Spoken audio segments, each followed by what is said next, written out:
Hey everyone, in this video I will be reviewing the Kingdom Hearts 3 DLC called Remind. The DLC came out a year after the game released and also was accompanied by a free patch that fixed some issues. So I will break up this review into 6 parts because many forgot what actually comes with the DLC. I won't waste any time, so first I'll start with the Remind episode. This scenario promised extra story elements, explorable Scala, and playing as alternate party members. To access this episode, you need to select a file that has completed the game. However, it can't be a file that already beat the episode. You're treated immediately to cutscenes that tease a lot of small amounts of information that expand the story.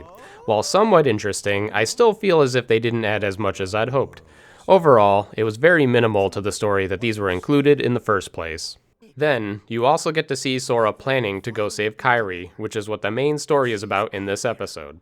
After all these cutscenes, you're thrust into a palette-swapped Dark Inferno fight, where the only attacks it does is first phase attacks that Dark Inferno normally does. Probably not the most interesting fight they could have opened with for the DLC. I didn't care for it. After some more cutscenes, you have to fight Anti-Aqua again. Also not the most interesting way to begin the DLC is yet another refight. After even more cutscenes, we have a new small variation of the Terranort fight. Aside from some small differences, it plays about the same as the normal fight in Keyblade Graveyard. So yet again, we're getting pretty much rehashed fights in this episode. Lore-wise, they explain more about Lingering Will in these scenes, especially if you missed the cutscene with Naminé's star in Final World during the main game, before it was patched. After Terranort, you finally get free movement as Sora in Keyblade Graveyard, and this is where Remind heavily drags in my opinion. You must refight all the Keyblade Graveyard organization fights, even ones that don't let you play as another character.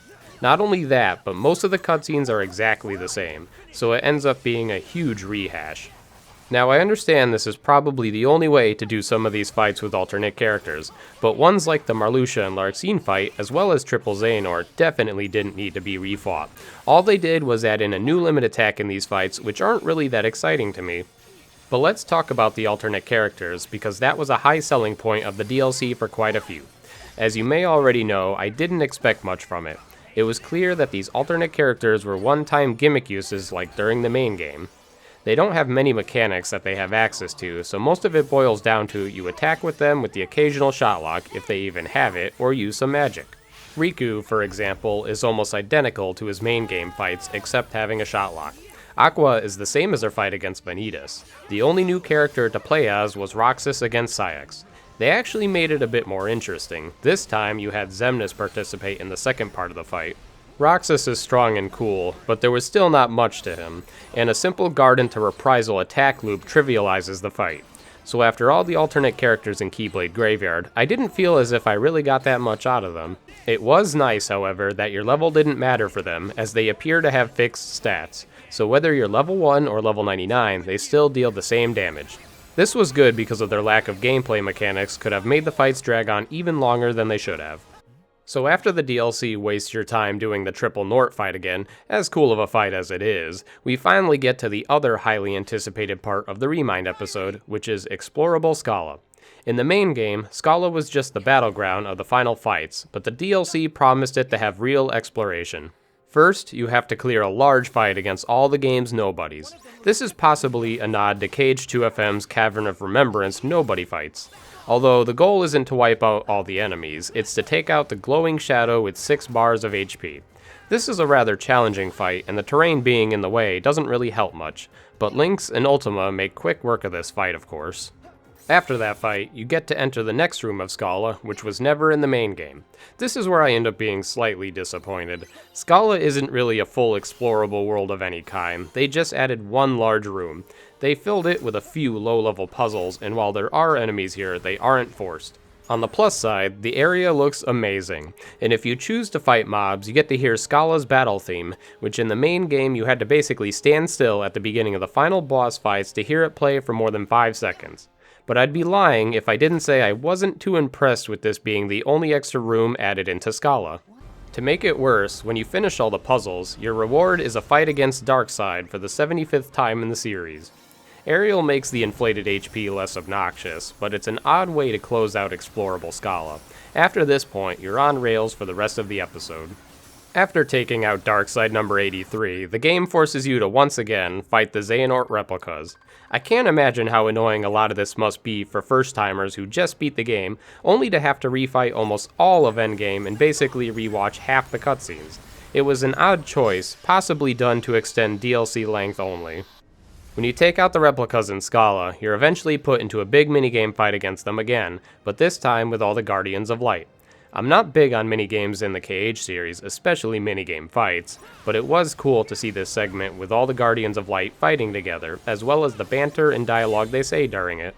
The only downside to this is that it lasts a tad too long for what it really is, but when it finally ends, you're then forced to play as Mickey for another minigame. This one drags on about just as long. I definitely did not feel like this was some epic intense moment because of how long it dragged on. It honestly came off as silly after a while. Now, as if I wasn't already sick of the minigame barrage, you have to do yet another one. This time, it's just a simple one, and while the game tries to make you do it correctly by selecting the correct glowing keyholes to end it faster, as it turns out, you can just mash it to do it even faster. After a long stretch of minigames, we're finally at the boss of the episode, Goatnort. Not only that, but it's the long-awaited moment to actually play as Kiwi finally for the first time in the series. Of course, it's optional, but who wouldn't use her? Well, as it turns out, she's definitely the most refined out of the bunch, similar to Aqua. She has a regular physical combo, magic, shot lock, a situation command finisher, and a limit with Sora. Goatnort fights similar to how most of his other fights work, but with some variations. It does appear actual thought went into this fight. He even has an interesting desperation move with a ton of meteors that you're meant to move around dodging while also avoiding his physical attacks. Overall, I thought it was actually a strong way to end the episode. When you win, you essentially get to rewatch the ending, but with some slight differences that show more context to explain some of the outcomes. So how did I overall enjoy the Remind episode? Well, I didn't hate it. It offered some great music, great visuals, seeing Kiwi finally do something was nice, and Scala being at least somewhat explorable was fun. However, where it fell off for me was how repetitive it was against the main game. We never should have replayed as many fights and enemies as we did, and been forced to watch so many cutscenes with little to no changes from main game. The new cutscenes we did watch were really just teases for future installments of the series and nothing actually substantial. The minigame barrage near the end got stale a bit fast, and the extra playable characters, as I expected, were just neat one-time gimmicks. Not only that, but I want to quickly touch upon the awkward audio quality of the episode. For some reason, the audio quality is very inconsistent. For example, listen to some of Terra's dialogue. No. Only the Keyblade has the power to stop it. So, you gain the power to protect what you called on one of the new 7 hearts. It almost sounds like they didn't even double check any of his lines as he clips through the mic constantly. This is unlike Square to mess up like this, and I doubt the JP version has the same issue, but it was very distracting my first time playing because I thought something was possibly up with my headset until my stream confirmed they were hearing it too. So you're probably asking yourself right now, is it worth $30 for the DLC? Well, if your only intention is to play the Remind episode, no, I would say don't even bother. But fortunately, there's more DLC to talk about, so let's continue. Moving on to the next segment of this review, we finally are tackling the Limitcut episode. This scenario promised 13 super boss fights against a new organization. If you're familiar with KH2FM's data org fights, this is essentially the same thing. It's even to the point where they replicated the Garden of Assemblance the same as 2FM's, which looks fantastic. However, before we even get to the fights, we're treated to a cutscene in Hollow Bastion with the Final Fantasy characters that were teased to be in the DLC, where Riku is helping them find Sora. If you were expecting the Final Fantasy characters to play a bigger role here than usual, you're going to be incredibly disappointed. This was by far the laziest job they've ever done including the Final Fantasy characters. FF characters never really drove the plot by much in any way, but at this point there really was no reason to include them, and Nomura probably only did because of the backlash of no FF characters in the base game. Not only that, but this cutscene also features some of the worst voice acting Riku has in the entirety of Kingdom Hearts 3. Well, Mickey, Donald, and Goofy are searching for clues in every past world that Sora's been to. Terra, Ven, and Aqua went to the Realm of Darkness, and the Twilight Town gang are studying Roxas and Shion's memories. Yeah, I don't think I'm feeling this one. At least Yuffie and Sid sound like they want to be in the game, so props to them. Anyway, as for the data fights, a lot of us were really skeptical on how they'd turn out. Dark Inferno and Phantom Aqua were pretty decently designed super bosses for Osaka Team, but Dark Inferno especially lacked the hard difficulty you'd expect from a super boss. So how did these data fights turn out? Well, they are goddamned amazing. I can't reiterate enough how well designed and fun these fights are if you're looking for an actual challenging super boss fight.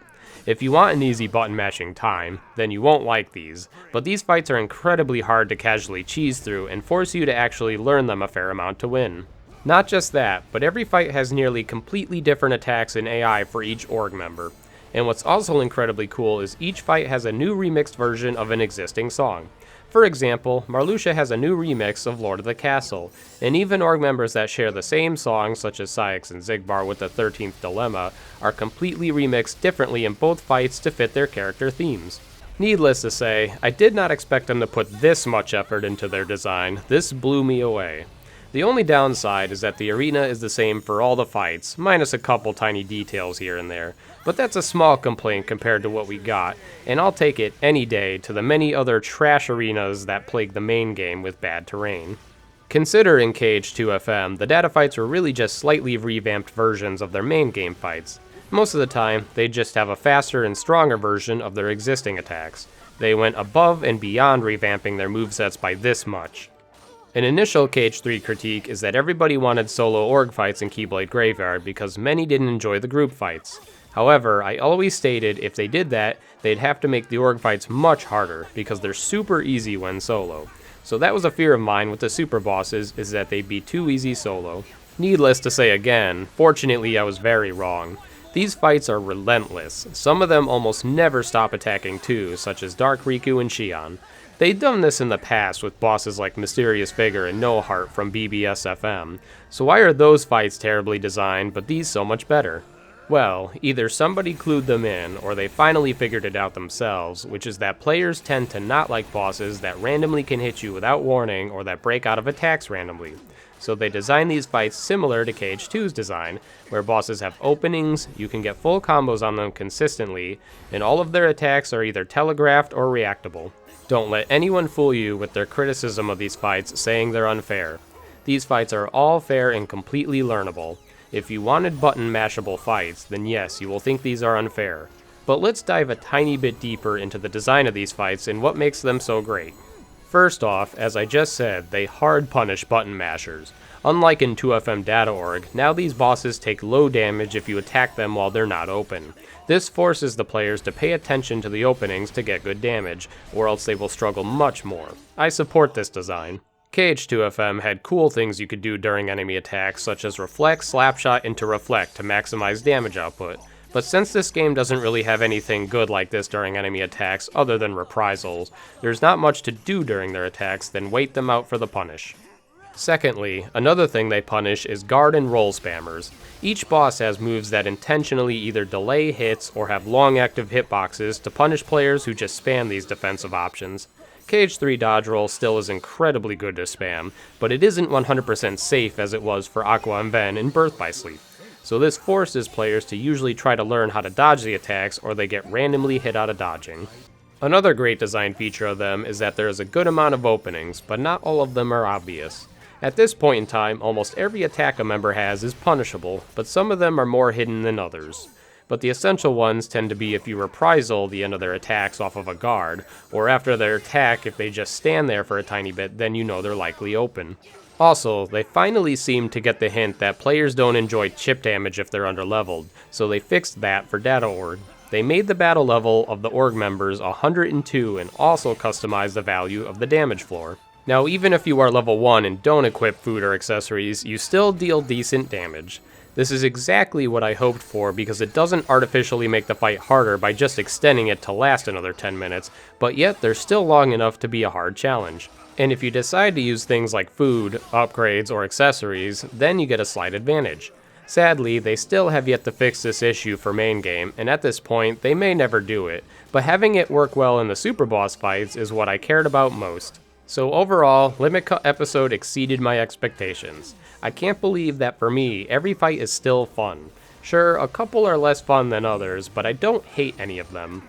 Look at 2FM, where I would never want to willingly deal with Zexion's Book World, or Vexen's Anti-Sora, or how unfun it is to deal with Xigbar's bullets, or Demix's water clone spam. It was very impressive they managed to put this much effort into it. They even clearly took inspiration from 2FM for some things, such as Marluxia's curse attacks in Dark Pools, as well as Xigbar's desperation move. So at this point, the $30 price tag for the DLC is looking a bit more reasonable. But we're not done yet, so let's move on to the next part. This segment will be the secret episode. After you have completed Remind and Limitcut episodes, you unlock the secret episode finally. This scenario has one cutscene into the secret boss fight. So how was it for me? I loved every minute of it. The opening cutscene leading into it was interesting and immediately made me get into who I was about to fight. Then the fight itself was incredibly well done. Their intention, stated in an interview, was to make a super boss that would make people cry in terms of difficulty. I'd say they've succeeded quite well. Trying to win this fight the first time on Proud or Crit can take hours of learning.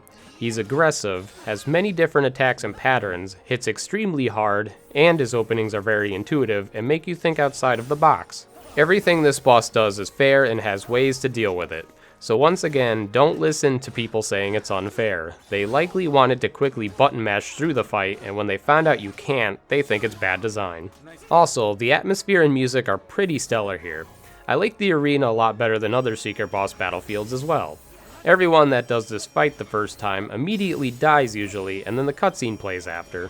Now, from a lore perspective, we don't know much about Yozora, but the ending of the secret episode plays out at one point exactly like one of the Final Fantasy XIII Versus trailers, which of course Nomura originally was working on.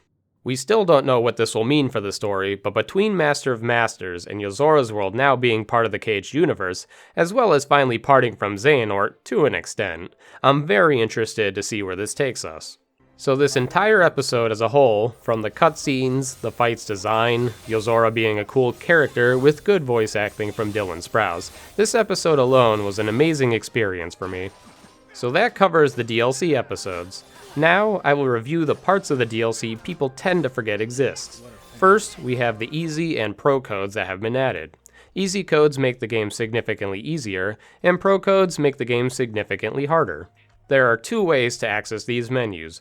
First is to start a new game plus, where you'll be prompted to select either easy codes or pro codes for the playthrough. You cannot choose both.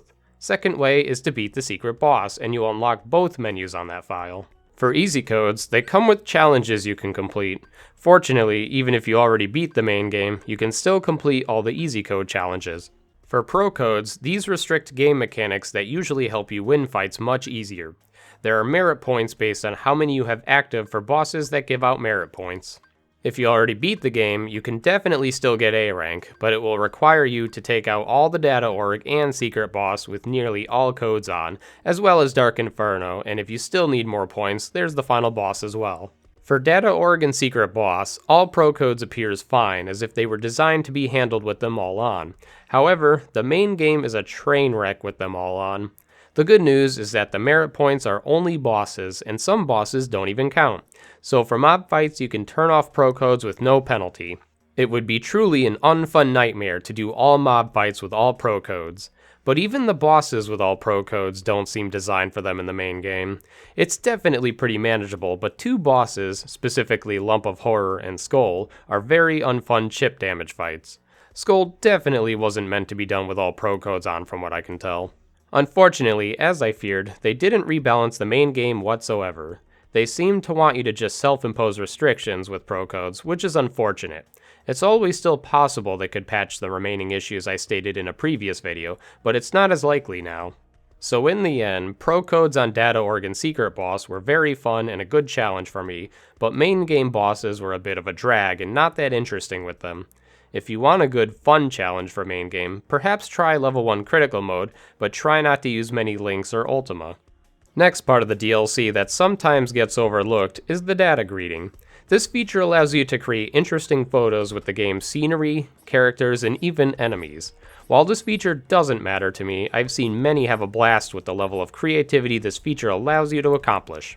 So while this feature gets slept on often by players, the fact that it exists shouldn't be ignored when talking about what is included with the DLC purchase. Last segment to talk about is also an important one that people gloss over, but had a couple game-changing additions. I'm of course talking about the free patch that came along with the DLC. Even though this is a Remind DLC review, I feel this is worth talking about. This free patch came with Oathkeeper and Oblivion Keyblades, which are both very strong. Oathkeeper is obtained by collecting all the Mickey emblems, and Oblivion is obtained from completing the game on critical mode. While the game journalists are having a meltdown over having to beat crit to get Oblivion, I don't personally see it as that big of a deal. I think it works fine. The patch also fixed a few notable problems. First, they introduced a bunch of new combo modifiers for Sora to use. A few of them are familiar returning abilities.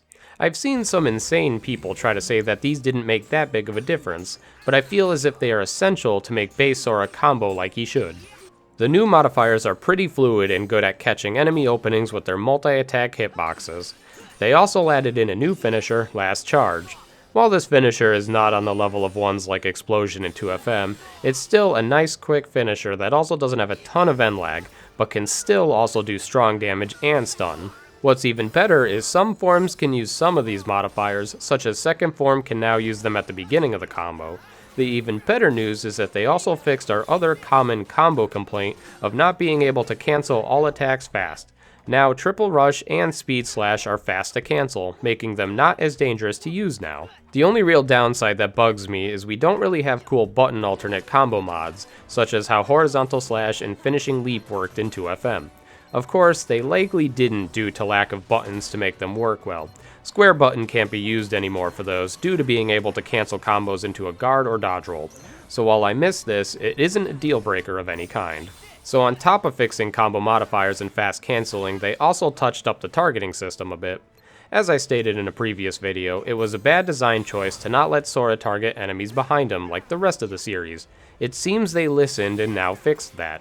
They also fixed auto lock-on to always be in effect, it seems.